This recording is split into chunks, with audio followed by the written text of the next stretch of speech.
Welcome to the deep source code analysis of the Leela game. Today we explore a hidden spiritual cybersecurity issue: who controls the access control list, ACL, in your consciousness? Why do you keep getting 403 forbidden errors on your path to happiness? It seems an invisible admin is denying your access. Your permissions were altered long ago. We operate in a restricted user mode, falsely believing we are admins. It's time to open your inner terminal and hack the ego's firewall to regain root access. We spend our lives searching for the password to happiness externally, unaware that permissions are controlled internally. External achievements cannot pass the inner validation servers. It's like using a forged VIP card for a quantum vault. Societal conditioning and childhood trauma have woven a strict background permission check. When you try to feel pure joy, the system scans your suffering credentials and denies access, citing insufficient privileges. We were taught that abundance must be earned through suffering, which is a massive systemic lie. Our biggest dilemma is believing in the illusion of free will, not realizing we are in a restricted sandbox mode. Your daily choices are just surface parameter tweaks within allowed limits. The core code dictating your life quality and self-worth is locked in an inaccessible root directory. It's like changing your desktop wallpaper but having no rights to alter the OS logic. To open the terminal of enlightenment, we must awaken our dormant pseudo-privileges. Most people don't even know they have this divine authority. This is a supreme hacker operation to reclaim soul sovereignty. Maya, the great illusion covering ultimate reality, is the universe's most sophisticated firewall.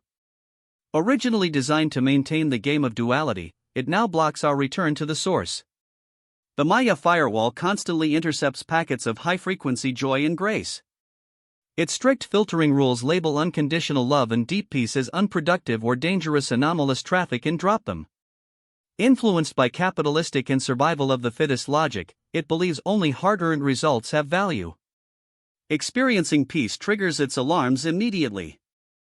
In our restricted system, the ego plays the role of a paranoid system administrator. Originally meant to ensure basic physical survival, it has usurped total control over the consciousness server. To prevent psychological harm, the ego built complex security protocols, creating an airtight inner fortress. However, this zero-trust architecture, while keeping out some pain, ruthlessly blocks profound love, deep connection, and infinite abundance. The ego fears the unknown. To it, enlightenment means a complete system crash and format. Deep in our subconscious lurks a malware called I am not enough. Planted early in life like a Trojan horse, it quietly runs in the background.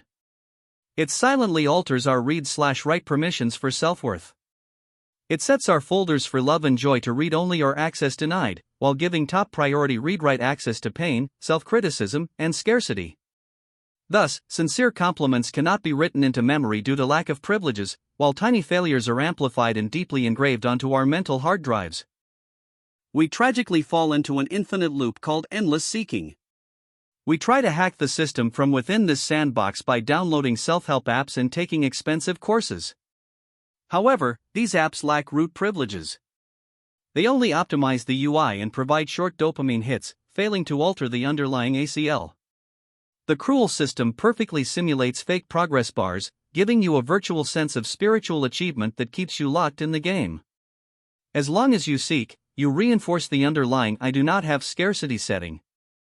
From a neurobiological perspective, the brain's default mode network, DMN, is like the strict IT department of the human entity enterprise.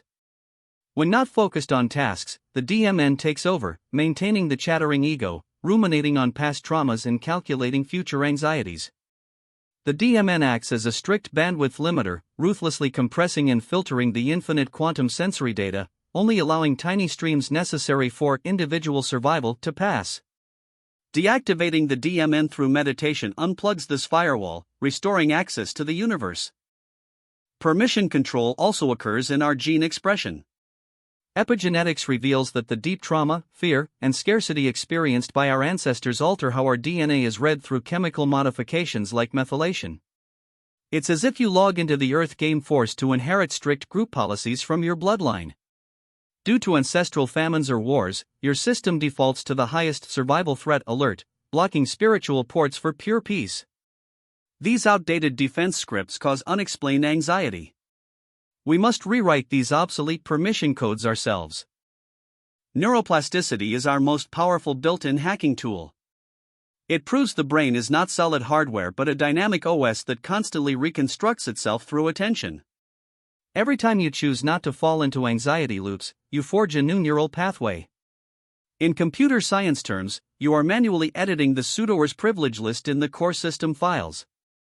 Through meditation, we grant ourselves lost high-level access permissions layer by layer, telling the firewall to whitelist peace and unconditional love. Diving into quantum mechanics, permission control becomes mind-bending. Subatomic particles exist in superposition until observed. It's as if the universe's architecture is a massive read-evaluate print loop, REPL. Reality is not a hard-coded read-only file, it's a real-time rendered holographic display generated by the observer's conscious state. Your access to abundance isn't dictated by an external deity, but by your own observation frequency. Observe with fear, and the universe collapses into restriction. Observe with gratitude, and the universe unlocks hidden dimensions of abundance. Our neurotransmitter system perfectly mirrors different user permission levels. Dopamine drives our pursuit of external rewards, acting as the basic, easily manipulated standard user privilege. Modern society hacks our dopamine ports via social media and consumerism, locking us in a low-level loop of insatiable hunger. Conversely, serotonin and oxytocin represent system admin privileges. Serotonin brings deep inner satisfaction without external stimuli, while oxytocin dissolves the firewall between self and others. We must elevate our neurochemical privileges to become soul masters. Certain psychoactive substances or extremely deep meditative states act as a zero-day exploit on the consciousness system. They bypass the DMN firewall instantly, granting temporary absolute access to the universe's root directory. All false settings of separation and fear are ignored, allowing you to experience the pure, compassionate source code.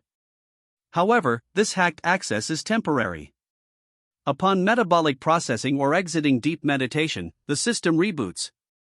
If you haven't integrated these truths into your daily ACL, the ego admin restores its dictatorship immediately upon reboot. Modern cognitive behavioral therapy, CBT, acts like basic debugging for our consciousness software. It identifies erroneous logic causing anxiety and replaces destructive scripts with healthier ones. While crucial, this usually operates only at the surface API level. To address deep-seated scarcity or lifetimes of karmic code, surface tweaking isn't enough. We need deeper system access to dive into the subconscious kernel abyss and face ultimate fears.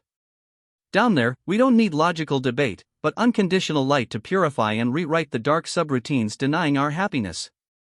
In spiritual circles, spiritual bypassing is hilariously absurd. It's like a clumsy user forgetting their password and using bizarre methods to guess the admin password instead of properly resetting it. People chant frantically, wear crystals as encryption dongles, and buy expensive quick unlock chakra workshops. We act like anxious third-rate hackers banging on the universe's quantum terminal with complex Sanskrit commands, only to see access denied. The ultimate irony? The default admin password was never encrypted. The password is simply, let go. Another comical scenario is the ego trying to negotiate with the vast universe, like a low-level employee submitting unreasonable IT support tickets. You pray, dear universe, please unlock VIP access to $50 million and a perfect soulmate. You anxiously refresh the page waiting for approval. If you could see the back-end reply, it would read, ticket status, closed, won't fix. The reason? User still believes they are an isolated perishable body filled with fear. For network safety, we cannot grant massive energy privileges to this low-frequency account. Please upgrade consciousness first. Recently, expensive law of attraction courses have flooded the market, which is deeply ironic. They act like tutorials teaching unprivileged users how to execute crude SQL injections against the divine cosmic database using weird syntax. They teach you to scream "I am wealthy" at the mirror, trying to trick the database into spitting out money. Yet they ignore a fatal logical contradiction: you are the database, the server, and the query itself. When you anxiously try to manifest from the outside, your underlying code broadcasts, "I desperately lack this." The compiler only executes your fear. The most hilarious yet tragic disaster in this permissions game is when you finally glimpse enlightenment in deep meditation, and your sly ego secretly takes a screenshot.